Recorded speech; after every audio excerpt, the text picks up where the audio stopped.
Assalamualaikum warahmatullahi wabarakatuh. Kita bertemu lagi di pembelajaran daring untuk PAI.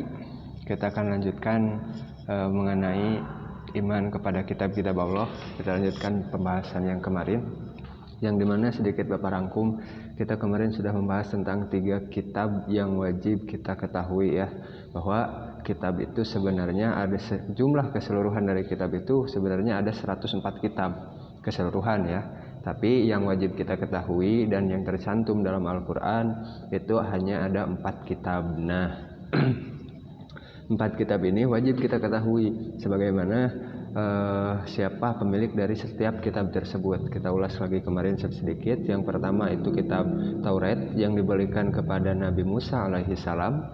Yang kedua adalah kitab Zabur yang diberikan kepada Nabi Daud alaihi salam. Yang ketiganya adalah kitab Injil yang diberikan kepada Nabi Isa alaihi salam, dan yang terakhir adalah tentu saja kitab suci Al-Qur'anul Karim yang diberikan kepada baginda Rasulullah Shallallahu alaihi wasallam. Nah, kemarin kita sudah bahas tentang ketiga kitab tersebut. Yang ke-1, kedua, ketiga, termasuk dalilnya dalam Al-Qur'an di surat apa, ayat berapa, kita sudah bahas kemarin. Kita akan langsung ke pembahasan tentang kitab suci Al-Qur'an. Nah, bisa dibaca di sini. Al-Quran merupakan kitab suci. Al-Quran merupakan kitab suci yang diturunkan oleh Allah Subhanahu wa taala kepada Nabi Muhammad SAW melalui malaikat Jibril. Ya, melalui malaikat Jibril. Mungkin ada beberapa ayat yang diberikan langsung dari Allah kepada Nabi SAW, tapi kebanyakan melalui malaikat Jibril. Al-Quran diturunkan tidak sekaligus, melainkan secara berangsur-angsur seperti kemarin sudah dibahas sebagian ya. Tidak langsung blok jadi buku Al-Quran diturunkan ke Allah, tapi berangsur-angsur, seayat, 2 ayat, 3 ayat, seperti itu. Nah, lamanya diturunkan Al-Quran itu di sini disebutkan kurang lebih 23 tahun atau tepatnya 22 tahun, 2 bulan dan 22 hari. Ya, Al-Qur'an terdiri atas 30 juz, 114 surat, dan kalau untuk masalah ayat ada beberapa pendapat. Mungkin kalau untuk juz dan ayat di sini sama, 30 juz dan 114 surat. Kalau untuk ayat dan kalimat dan huruf itu ada beberapa pendapat. Ada juga yang menyebutkan kalau di sini yang pertama ada 6.236 ayat. Nah, ada juga yang menyebutkan 6.666 ayat. Terserah kalian mau percaya yang mana ya. Cuma kita bahas yang di sini 6.236 ayat. Terus 74.437 kalimat dan 325.345 huruf. Nah, ini adalah isi dari Al-Qur'an. Kalau kemarin kita di tiga kitab yang kemarin tidak disebutkan terperinci seperti ini ya. Wahyu yang terakhir dalam Al-Qur'an adalah Quran surat Al-Maidah ayat 3. Ayat tersebut diturunkan pada tanggal 9 Zulhijjah tahun 10 Hijriah di Padang Arafah. Berarti kalau misalkan 9 Zulhijjah berarti hari Kamis sekarang ya. Atau mungkin ketika kalian lihat video ini hari Kamis yang sebelum Idul Adha. Nah, kita lanjutkan ke intisari Al-Quran. Kita akan bahas mendalam tentang Al-Quran. Al-Quran diwahyukan kepada Nabi Muhammad SAW, menghapus sebagian syariat yang tertera dalam kitab-kitab terdahulu dan melengkapinya dengan tuntunan yang sesuai dengan perkembangan zaman. Al-Quran merupakan kitab suci terlengkap dan berlaku bagi semua umat manusia sampai akhir zaman. Nah, perlu kalian ketahui dulu kenapa Allah itu sampai menurunkan 104 kitab. Dan yang wajib kita ketahui ada 4, karena kitab-kitab suci sebelumnya itu sudah dirubah oleh tangan-tangan manusia. Nah, berbeda dengan Al-Quran ini. Al-Quran ini dari mulai diturunkan kepada baginda Rasulullah SAW sampai nanti hari kiamat itu tidak akan berubah. Ya, kita harus yakini dengan dalil tersebut. Di sini dalil ada ada dalil dari Quran surat Al-Baqarah ayat 2, "Dzalikal kitabul la raiba fihi hudal lil muttaqin." Kitab Al-Quran ini tidak ada keraguan padanya, petunjuk bagi mereka yang bertakwa. Dalam arti kita harus bertakwa supaya yakin kepada Al-Quran ini. Al-Quran ini dari awal sampai akhir tidak ada perubahan. Kenapa bisa sampai seperti itu? Ingat, cara Allah menjaga Al-Quran adalah dari bahasanya. Jadi kenapa kemarin Bapak sampaikan Bapak sampaikan kalian tidak boleh membaca Al-Quran terjemah. Kenapa? Nah, alasannya itu adalah salah satu cara Allah untuk menjaga keaslian Al-Quran. Kalau bahasa Arab asli, sebenarnya Al-Quran ini bukan bahasa Arab ya. Justru orang Arab sendiri ada yang tidak fasih dalam melafalkan Al-Quran, sedangkan lebih fasih orang Indonesia dalam membaca Al-Quran. Beda dengan orang Arab, karena Arab Al-Quran dengan Arab orang Arab itu berbeda, ya, berbeda. Nah, jadi jangan alasan kenapa jangan membaca Quran terjemah. Kemarin sempat disebutkan sedikit, karena tidak semua orang bisa menafsirkan Al-Quran, tidak semua orang dapat mengerti Al-Quran. Jadi di sini alasan lainnya, alasan tambahan bahwa salah satu cara Allah menjaga keaslian Al-Quran itu adalah dengan cara bahasanya. Makanya jangan sampai kalian baca terjemah. Kalau Al-Quran bahasa Arab ini dirubah, itu pasti langsung ketahuan. Bukan Bapak katakan tadi tidak akan berubah sampai akhir zaman. Al-Quran ini bukan berarti tidak ada upaya dari manusia untuk merubahnya, tapi ketika dirubah itu langsung ketahuan. Makanya kita baca saja Al-Quran yang berbahasa Arab, yang berbahasa asli. Jangan sesekali kalian merubah atau membaca Al-Quran terjemah gitu. Jangan sekali kalian membaca Quran terjemah, ya. Itu cara Allah untuk menjaga keaslian kita. Kita lanjutkan. Pahala istimewa untuk penghafal Al-Quran nih. Diriwayatkan bahwa Allah Subhanahu wa taala akan memberikan keistimewaan kepada para penghafal Al-Quran dan orang tuanya. Jadi bukan hanya orang yang menghafal, tapi orang tuanya pun akan mendapat pahala dari hafalan anaknya. Di sini nanti Al-Quran akan datang berwujud seorang yang ramping. Dia akan bertanya kepada penghafalnya, apakah Anda mengenalku? Maka penghafal itu menjawab, tidak, saya tidak mengenal Anda. Kemudian Al-Quran berkata, saya adalah temanmu, Al-Quran yang membuatmu kehausan di tengah hari. Sesungguhnya setiap pedagang akan mendapatkan keuntungan, dan Anda pada hari ini mendapatkan keuntungan, yaitu karena sudah menjadi penghafal Al-Quran. Kemudian penghafal itu diberi kekuasaan di tangan kanannya dan diberi kekekalan di tangan kirinya, serta dipasang mahkota di atas kepalanya. Tidak hanya itu, orang tua penghafal itu juga mendapat keistimewaan. Mereka diberikan 2 pakaian baru yang bagus dan harganya tidak dapat dibayar oleh penghuni dunia. Wah, kebayang ya. Makanya menjadi penghafal Al-Quran itu sangat sulit ya, karena keistimewaannya. Terus yang tidak disebutkan di sini, keistimewaan untuk penghafal Al-Quran adalah jasadnya tidak akan pernah busuk. Ingat, jasadnya tidak akan pernah busuk. Kalau misalkan kalian ya seperti dulu para sahabat, begitu pula Rasulullah Shallallahu Alaihi Wasallam yang menghafal Al-Quran sebelum Al-Quran itu ada dibukukan, sampai sekarang jasadnya tidak busuk, masih tetap utuh. Itu percaya bongkar makam Najung ini ke Arab, nyagi ayeuna keur lockdown di ditunanya. Itu salah satu keistimewaan bagi penghafal Al-Quran. Nah, lanjut. Nama-nama lain Al-Quran. Nama-nama lain dari Al-Quran yaitu Al-Huda. Al-Huda ini artinya sebagai petunjuk seluruh umat manusia. Ingat, kalau kemarin kitab Taurat, Zabur, terus Injil itu hanya diberikan kepada kaum Bani Israel. Sedangkan Al-Quran itu diberikan untuk seluruh umat manusia. Beda dengan kitab-kitab sebelumnya. Makanya sebenarnya kalau misalkan Zabur, Taurat, dan Injil ini tidak dirubah oleh manusia, Al-Quran ini akan tetap turun karena mereka hanya terbatas untuk satu wilayah. Tapi kalau Al-Quran untuk seluruh umat manusia yang ada di bumi, ya, yang ada di bumi. Petunjuk sama seperti di peta konsep kemarin ya, menjadikan pedoman atau sebuah petunjuk bagi umat manusia. Yang kedua, Al-Furqan.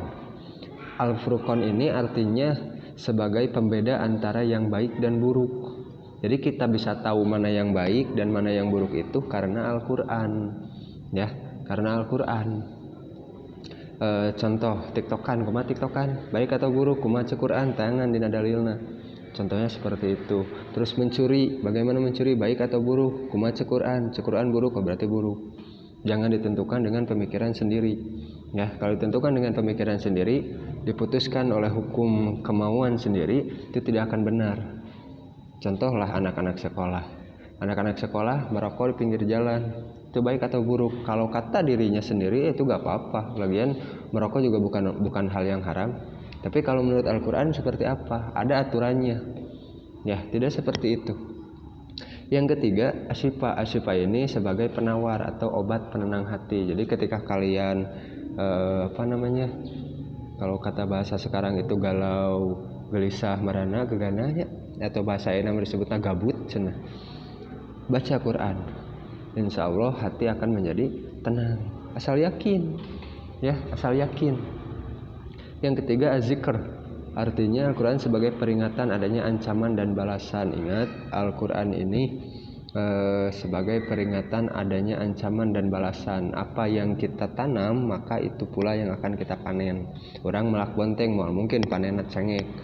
Orang melak cengek, mau mungkin panenat terong. Melak bonteng panen bonteng, melak cengek panen cengek, ya kan?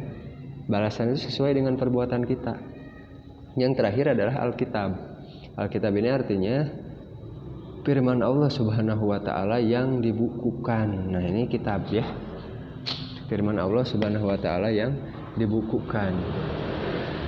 Lanjut, seperti yang kita baca sekarang itu bisa disebut juga Alkitab. Firman Allah Subhanahu wa taala yang dibukukan. Nah, sekarang isi Al-Qur'an. Adapun isi Al-Quran adalah sebagai berikut. Akidah atau keimanan, di antaranya tauhid, keimanan seperti tauhid, ya, kita bisa mengenal nama-nama Allah Subhanahu wa taala, terus mengenal sifat yang wajib di Allah Subhanahu wa taala, terus juga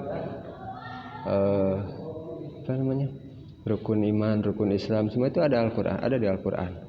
Ya, keimanan kita harus mengesahkan Allah, menyembah Rasul yang terakhir, dan tidak mengakui kalau misalkan ada Rasul setelah baginda Rasulullah SAW. Itu akidah. Yang kedua, isi dari Al-Quran ini adalah ibadah, baik ibadah mahdoh maupun goir mahdoh. Nah, untuk ibadah ini tata caranya seperti ibadah mahdoh dulu. Contoh seperti puasa, zakat, sholat, ibadah haji, itu ibadah mahdoh, ibadah yang sudah ditentukan. Tapi kalau ibadah goir mahdoh ini seperti pekerjaan dunia tetapi diniatkan ibadah, itu ibadah goir mahdoh. Contoh seperti halnya bapak bekerja sebagai guru, ini kan pekerjaan dunia menghasilkan uang, tapi kalau misalkan bapak meniatkannya untuk beribadah, ini jadi ibadah, ya, jadi ibadah untuk menafkahi keluarga bapak, ya, itu ibadah goir mahdoh, diatur, dapat pahala, dapat, ya.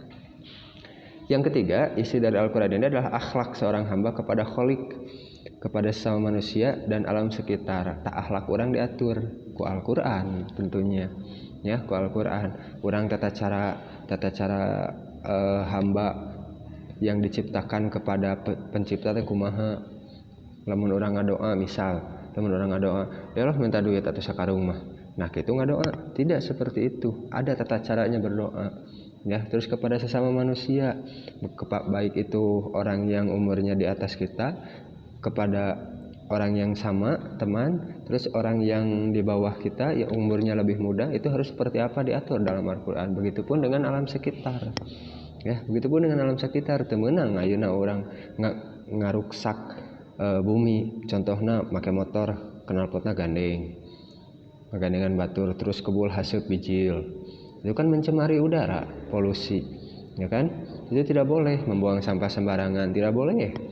Itu adalah contoh perilaku ke alam sekitar, ya.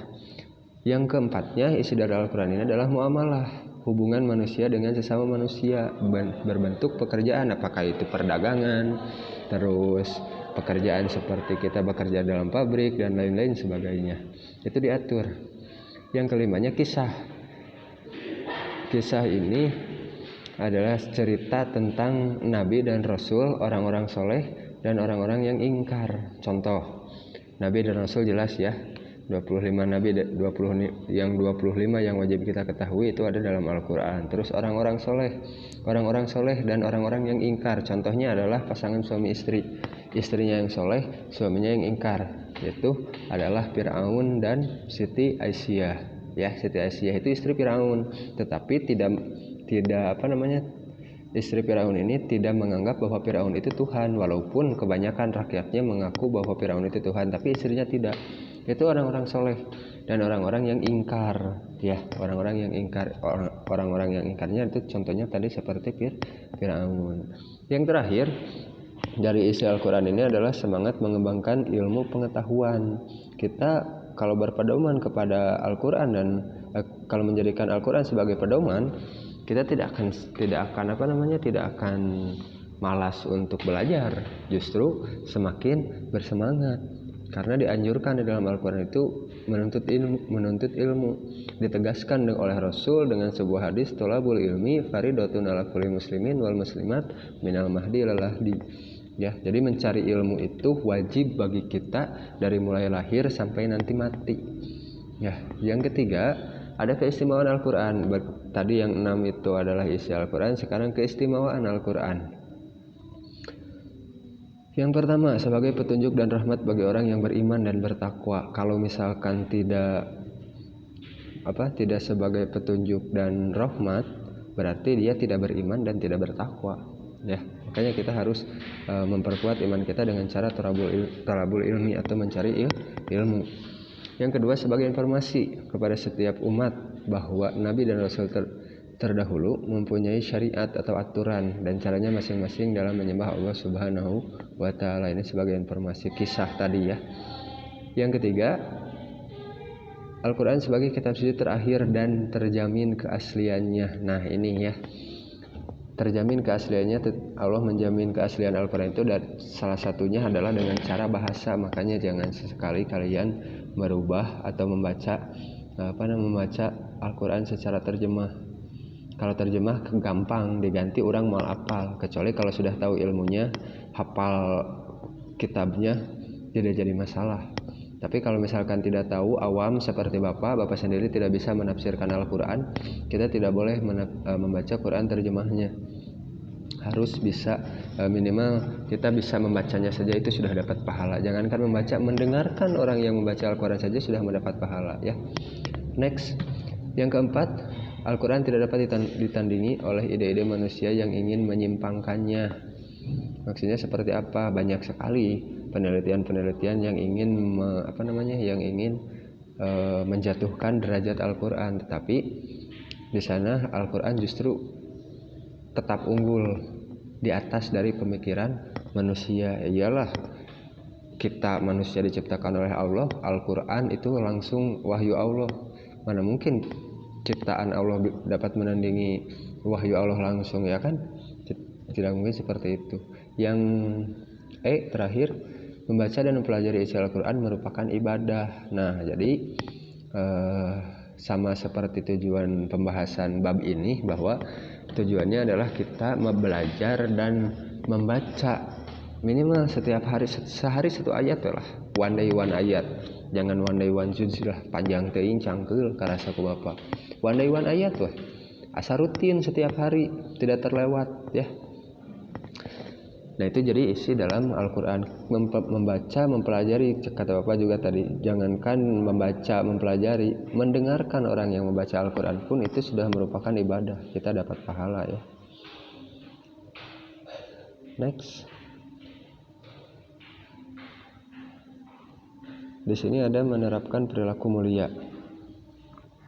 Yang pertama, meyakini bahwa kitab-kitab suci sebelum Al-Quran datang dari Allah Subhanahu wa Ta'ala. Kita yakin bahwa Taurat, Zabur, dan Injil itu datangnya dari Allah. Tetapi ingat, untuk Taurat dan Zabur yang sekarang mengaku menggunakan kitab ini adalah Yahudi, itu kitab suci Taurat dan Zabur yang sekarang itu bukan asli ya, bukan kitab yang asli. Nah, kan kitab yang asli mungkin sudah tidak ada. Yang Injil pun sama, yang sekarang mengaku sebagai Kristen, itu pun bukan kitab asli Tapi kita yakin bahwa Taurat, Zabur, dan Injil yang pertama itu adalah asli datang dari Allah Subhanahu wa Ta'ala. Yang kedua, Al-Quran sudah dijaga kemurniannya oleh Allah Subhanahu wa Ta'ala sampai sekarang. Menjaga kemurnian Al-Quran adalah tugas kita sebagai Muslim, justru dengan cara tidak membaca Al-Quran terjemah, ya. Salah satu cara menjaga Al-Quran dengan menghormati, memuliakan, dan menjunjung tinggi kitab suci Al-Quran. Tong di mana wae nandeuna, ya. Tong di mana wae nandeuna, ini perilaku mulia. Tempatkan di tempat yang tinggi. Lemari kalau misalkan disimpan di lemari, simpan di paling atas. Jangan sampai tertindih dengan buku, ya, dengan buku biasa. Jangan sampai.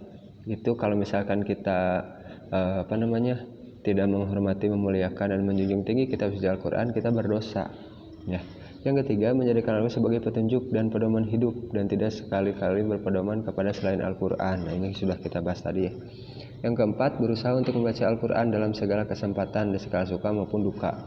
Kemudian belajar memahami arti dan isinya. Nah, kalau untuk belajar memahami arti dan isinya, Bapak yakinkan kalau tidak di pesantren, lebih baik cukup membacanya saja.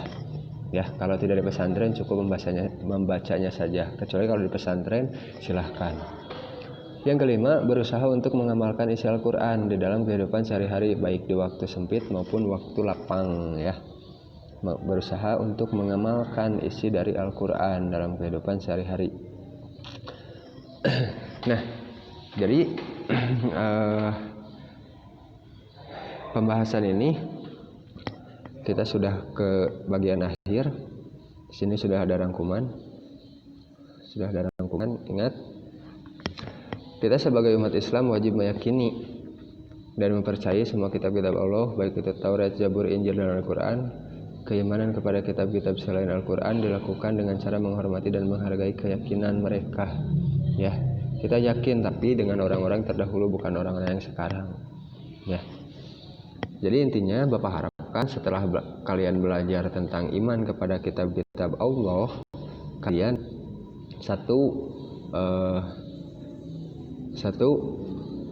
kalian jadi lebih sering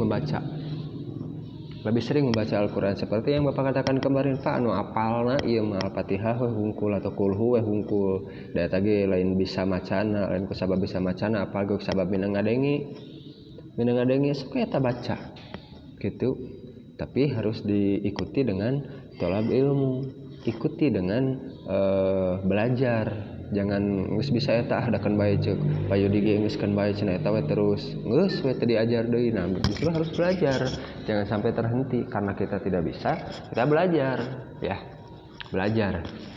Terus yang kedua mengamalkan isi atau menjadikan Al-Quran sebagai pedoman nu wajibna we heula, contoh seperti salat, puasa, kan zakat jeung ibadah haji mah da kudu nisab, kudu geus mahi heula, ya. Zakat eta jeung puasa pas waktuna. Itu adalah salah satu cara mengamalkan kitab suci Al-Qur'an. Ya, kan perintah Al-Qur'an ya aqimus shalah, dirikanlah salat. Ya, eta we heula. Jadi, yang pertama baca sesering mungkin Al-Qur'an, yang kedua amalkan ibadah yang mahdoh atau ibadah yang memang wajib untuk kita amalkan. Contohnya seperti salat dan puasa pada waktunya, ya, pada waktunya. Mungkin itu saja dari Bapak untuk pertemuan kita hari ini. Kita selesai membahas bab 1 dalam 2 pertemuan. Minggu depan kita akan akan lanjut ke materi selanjutnya, atau ada evaluasi dulu, mungkin beberapa pertanyaan nanti Bapak share di Classroom. Kalian tinggal mengisi saja, tidak usah upload atau apapun, kecuali kalau misalkan lanjut materi, ya, tugasnya otomatis sama. Nah, untuk tugas ini pun sama, kalian rangkum hasil penjelasan Bapak tadi, tulis di buku, dipoto, terus diupload di bagian tugas di Classroom, ya. Jadi entong dina WA karunya kalau mau dina WA ku Bapak teka pariksa kapohokeun geus dibuka chatna, paye nu abi 11 TKJ naon gitu misalkan. Engke pas dina Classroom kalian nilainya kosong, ya, teu masukeun, takutnya seperti itu. Jadi uploadnya di Classroom saja. Pak terbuka kuota wayahna, karena kita situasinya seperti ini, semua pun sama problemnya kuota, termasuk Bapak pribadi yang problem itu untuk pembelajaran daring ini adalah kuota. Walaupun Bapak upload video ini mungkin di sekolah menggunakan wifi, tapi untuk